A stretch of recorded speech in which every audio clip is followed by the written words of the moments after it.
Developing public health policy is a multi-step process that aims to improve the overall well-being of communities.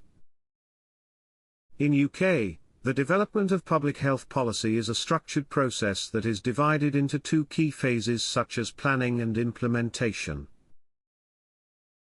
The process of planning begins with the problem identification, which can only be identified by understanding the specified causes, their impacts, perceptions and potential solutions. For example, addressing the rising cases of mental health issues like suicide. Next, data analysis plays a crucial role in the policy development process, in which experts examine demographics, disease prevalence, and socioeconomic factors to understand the root cause of the identified problem. For setting goals and policy options, consulting stakeholders and involving key decision-makers is another major step. This step ensures that the healthcare professionals and advocacy groups contribute to policy development.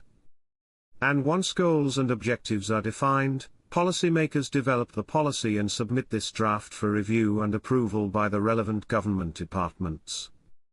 And upon policy development, the very next step is the implementation. This step involves strategic planning, coordination, and resource allocation to put the policy into action.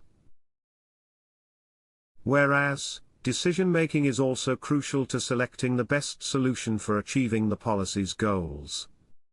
Finally, continuous evaluation and monitoring are conducted in order to assess the policy's effectiveness and make any improvements if needed.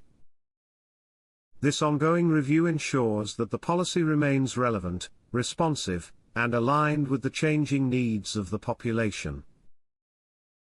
So, in this video, we have seen the complete procedure for the policy development process. Now, following this structured process, the UK ensures that public health policies effectively create healthier and safer communities for the population.